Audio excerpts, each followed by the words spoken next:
जिल्लाରେ ରହିଛି ସୁବିସ୍ତୃତ ଭିତରକନିକା ଅଭୟାରଣ୍ୟ। ରାଜ୍ୟର ଆଉ ଏକ ଜୈବ ବିବିଧତା କ୍ଷେତ୍ର। ମାଳମାଳ କୁମ୍ଭୀର, ହେନ୍ତାଳ ବଣ ଓ ଜାତି ଜାତି ବନ୍ୟଜନ୍ତୁଙ୍କର ଅଭୟ ଆଶ୍ରୟସ୍ଥଳୀ ହେଉଛି। ଆକାଶକୁ ଛୁଇଁଛି ଏଠି ଘଞ୍ଚ ଜଙ୍ଗଲ, ଆଉ ସୁଲସୁଲିଆ ପବନ ସୃଷ୍ଟି କରୁଛି ଏକ ଅଜଣା ଶିହରଣ। ଅଭୟାରଣ୍ୟର ଛାତି ଚିରି କୁଳୁ କୁଳୁ ନାଦରେ ବୋହିଯାଉଛି ଅଙ୍କା ବଙ୍କା ଏହି ଖୋଳା ନଦୀ।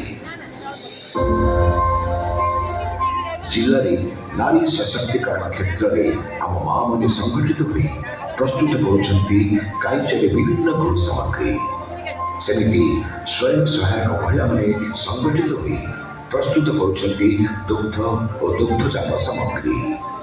ପୁଣି ଗାଁ ଗାଁରେ ସବୁ ମା ଭଉଣୀଙ୍କୁ ସ୍ୱାବଲମ୍ବୀ କରିବା ନିମନ୍ତେ ଓଡ଼ିଶା ସରକାରଙ୍କ ଅଭିନବ ପ୍ରୟାସ ହେଉଛି ସୁଭଦ୍ରା ଯୋଜନା।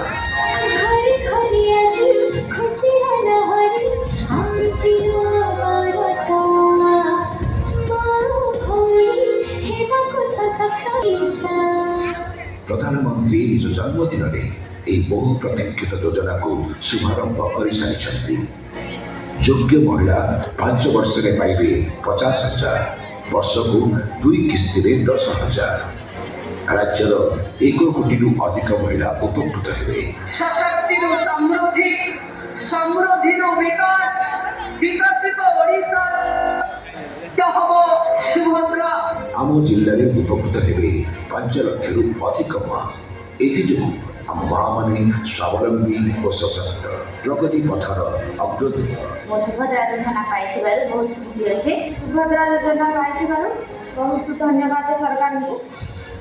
କୃଷି କ୍ଷେତ୍ରରେ ସେମିତି ସରକାର ଦେଇଛନ୍ତି ସିଏମ୍ କିଷାନ। ଚାଷୀମାନେ ଧାନ କୁଇଣ୍ଟାଲ ପିଛା 3100 ଟଙ୍କା ପାଇବା ପାଇଁ ନିଷ୍ପତ୍ତି ହୋଇଛି। ଜଳସେଚନ ବ୍ୟବସ୍ଥାକୁ ସୁଦୃଢ଼ କରାଯାଉଛି। କୋଠା, ହସ୍ପିଟାଲ ସଫଳତାର କାହାଣୀ। ପ୍ରଧାନମନ୍ତ୍ରୀ ଆବାସ ଯୋଜନାରେ ଏବେ ଗାଁରୁ ସହର ଯାଏ ସଭିଙ୍କ ମୁହଁରେ ଖେଳିଯାଇଛି ହସର ଜୁଆର। ସରକାରଙ୍କ ତରଫରୁ ନୂତନ ଗୃହ ପ୍ରଦାନ ଯୋଗୁଁ ଶହ ଶହ ବାସଗୃହଙ୍କ ମୁଣ୍ଡ ଉପରେ ରହିଛି ଛାତ।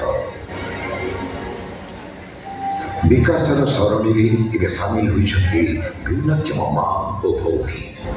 ସରକାରଙ୍କ ତରଫରୁ 3 ଚକିଆ ସାଇକେଲ, ଆଶାବାଡ଼ି ଓ କୃତ୍ରିମ ଅଙ୍ଗ ପ୍ରତ୍ୟଙ୍ଗ ଯୋଗାଇ ସରକାର ସେମାନଙ୍କୁ ସାମିଲ କରିଛନ୍ତି ମୁଖ୍ୟ ସ୍ରୋତରେ।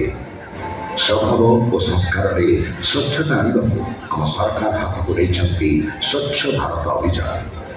ସ୍ୱଚ୍ଛ ଭାରତର ସ୍ୱପ୍ନ ଏବେ ପ୍ରତିଟି ପୁରପଲ୍ଲୀରେ ବେଶ ଆଦୃତ। ସେଥିପାଇଁ କେନ୍ଦ୍ରାପଡ଼ା ସହର ହୋଇଛି ସ୍ୱଚ୍ଛ ଓ ସତ୍ୟର ସହର। କେବଳ ସେତିକି ନୁହେଁ, ଦେଶ ପ୍ରେମର ପଲ୍ଲୀ ସବୁରି ହୃଦୟରେ ପ୍ରଜ୍ୱଳିତ କରିବାକୁ ଜିଲ୍ଲାରେ ଗାଁରୁ ସହର ସବୁଠି ଦେଖିବାକୁ ମିଳୁଛି ତ୍ରିରଙ୍ଗା ଲହର। ସତରେ ଆମ ସରକାର ଲୋକଙ୍କ ସରକାର। ଡବଲ ଇଞ୍ଜିନ ଯୋଗୁଁ କେନ୍ଦ୍ରାପଡ଼ା ଭଳି ଜିଲ୍ଲାକୁ ମିଳିଛି ଅକଳ୍ପନୀୟ ସଫଳତା।